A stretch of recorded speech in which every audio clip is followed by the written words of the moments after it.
Assalamualaikum warahmatullahi wabarakatuh.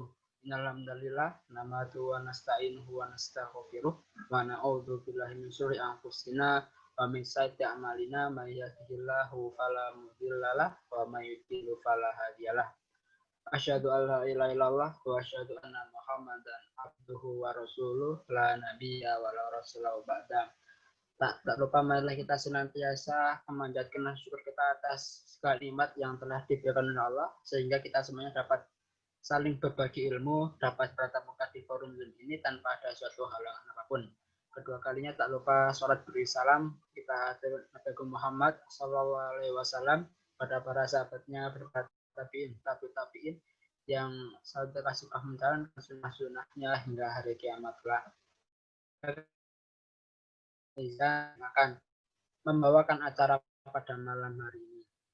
Acara pertama yaitu pembukaan, yang kedua pemaparan materi, yang ketiga penutup.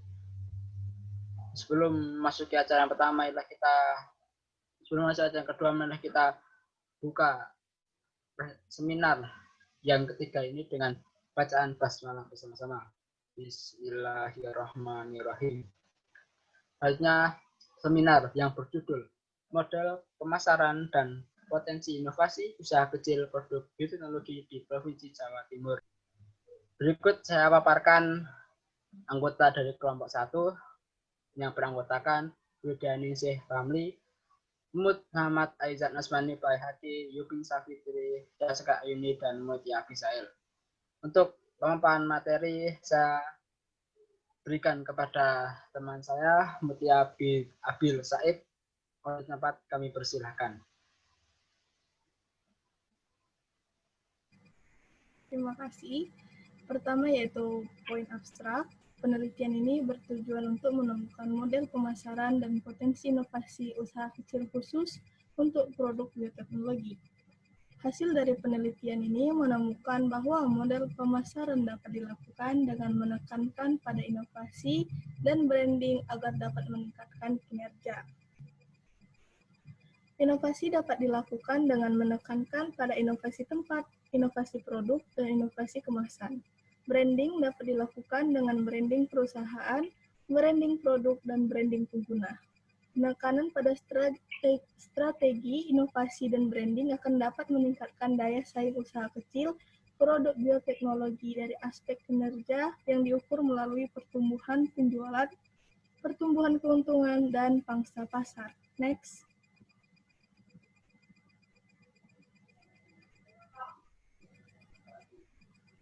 Adapun poin pendahuluan yaitu pertama, bioteknologi adalah cabang ilmu biologi yang mempelajari tentang pemanfaatan makhluk atau hasil dari makhluk hidup untuk mendapatkan barang dan jasa. Kedua, pelaku usaha pengolahan produk bioteknologi berupa tempe, kecap, dan tape. Sebagian besar merupakan usaha kecil yang dikelola oleh rumah tangga. Selain orientasi pasar, juga dibutuhkan inovasi produk bioteknologi yang berkelanjutan. Ini merupakan kebutuhan mendasar yang pada gilirannya akan mampu menciptakan keunggulan kompetitif. Branding produk bioteknologi merupakan hal selanjutnya yang perlu diperhatikan oleh pelaku usaha produk bioteknologi. Selanjutnya akan dibacakan oleh Tiara.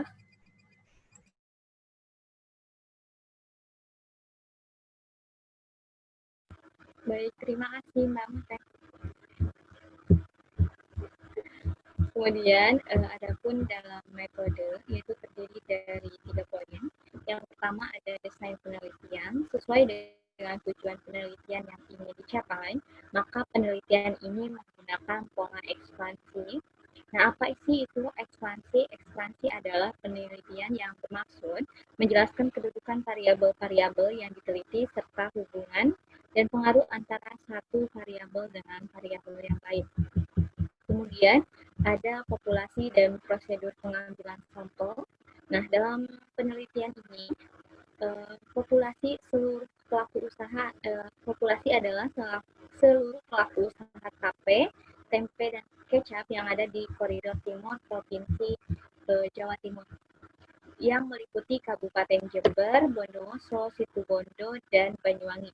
Sampel adalah sebagian dari populasi dengan meneliti sebagian dari populasi. yang diharapkan hasil yang akan diperoleh akan menggambarkan sifat populasi yang bersangkutan dan memiliki karyawan minimal 2 orang. Nah, penentuan besarnya sampel berdasarkan rumus ditemukan sebanyak 302 sampel. Kemudian poin 3 ada definisi operasional variabel dan pengukuran.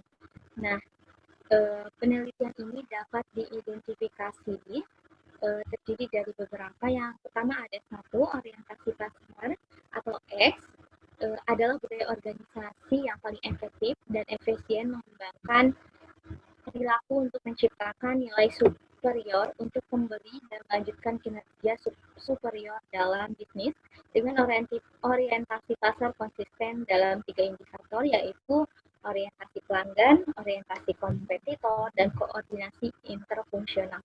Kemudian ada poin 2 yaitu bauran pemasaran atau Y1. Bauran pemasaran ini menggunakan konsep Kotler tahun 2010, di mana indikator dari bauran pemasaran meliputi produk, harga, promosi, dan lokasi, atau biasa disebut dengan distribusi. Kemudian ada poin 3, yaitu inovasi atau Y2. Indikator inovasi dalam penelitian ini menggunakan variabel yang membedakan inovasi dalam 3 indikator, yaitu ada inovasi proses, inovasi produk, dan inovasi administrasi. Kemudian ada poin 4, strategi kompetitif, biasa disebut dengan Y3. Variabel strategi kompetitif dalam penelitian ini menggunakan indikator strategi biaya rendah atau low cost, dan strategi diferensiasi. Kemudian ada poin 5 yaitu branding atau Y4. Nah, variabel branding dalam penelitian ini menggunakan beberapa indikator dari penelitian sebelumnya, antara lain ada nama produk yang mudah diingat oleh konsumen, kemudian produk dapat dengan mudah dimaknai artinya, memiliki desain makan yang baik. Kemudian ada produk memiliki daya tahan yang baik, serta produk memiliki kualitas produk yang baik. Kemudian ada poin 6, kinerja organisasi atau Y5. Variabel kinerja organisasi menggunakan indikator dari beberapa penelitian sebelumnya, yaitu indikator sales growth atau pertumbuhan penjualan, indikator portability atau portabilitas yang digunakan dalam penelitian ini mengadopsi indikator kinerja dan indikator aset growth atau pertumbuhan aset. Nah, kemudian ada teknik analisa. Nah, model penelitian ini dibentuk untuk menguji pengaruh antara variabel independen dengan variabel dependen melalui variabel moderator. Kemudian menguji variabel independen bersama-sama melalui variabel moderator terhadap variabel dependen. Nah, bentuk hubungan kasual seperti ini membutuhkan alat analisis yang mampu menjelaskan secara simultan tentang hubungan tersebut, sehingga metode statistik yang digunakan adalah structural equation model. Nah, model pengaruhnya ini berbentuk struktural yang complicated. Berdasarkan pertimbangan tersebut, alat analisis yang digunakan dalam penelitian ini seperti yang tadi disebutkan adalah structural equation model yang dilandasari oleh beberapa pertimbangan, yaitu ada besarnya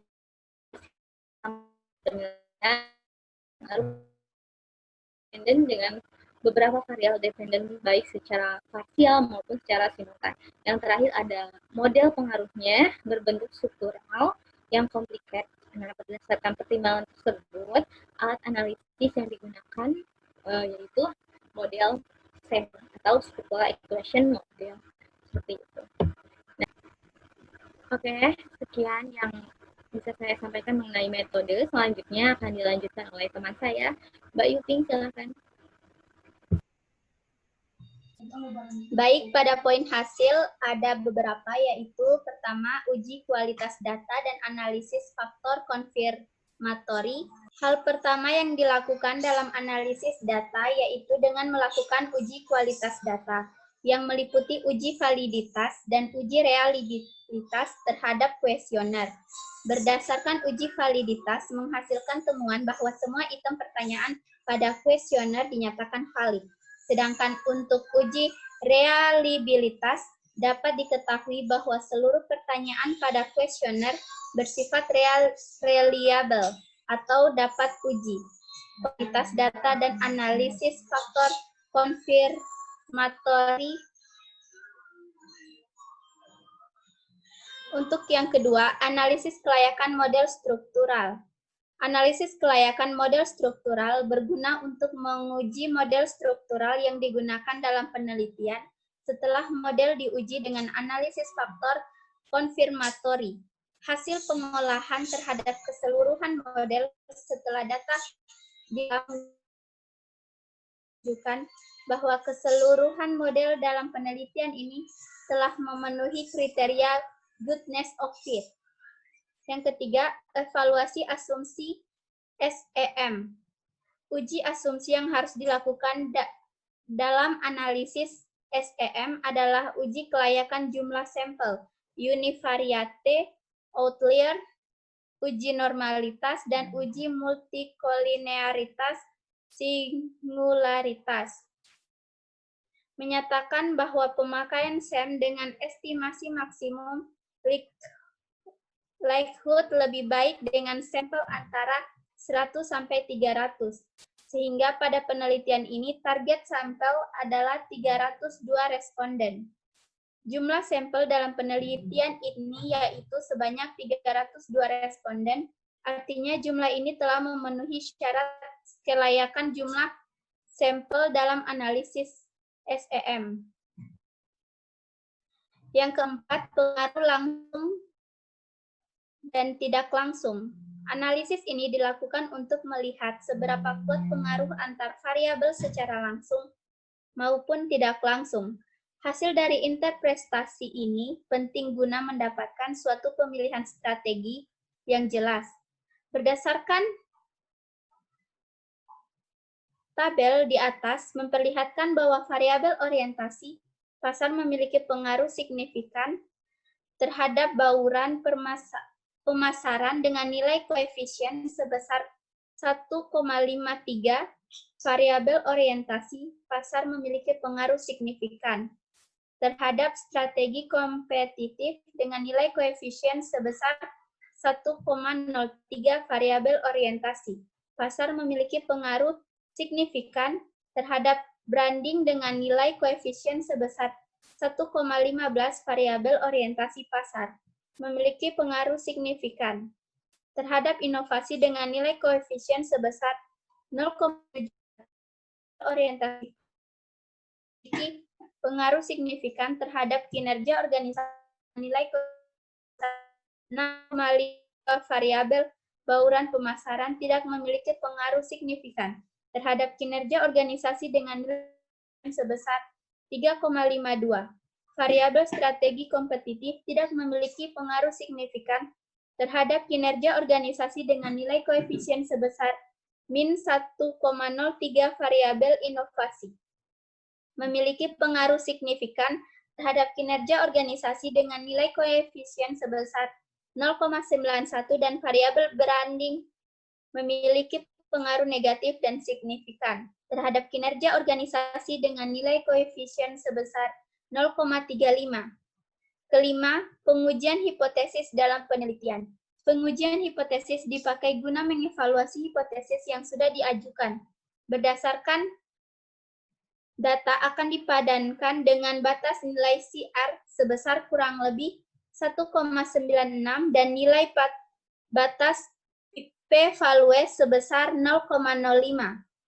Jika hasil data memperlihatkan nilai yang sesuai, maka hipotesis dapat diterima, begitu juga sebaliknya.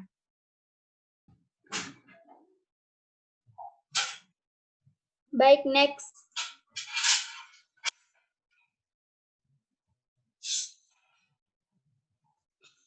Lanjutkan oleh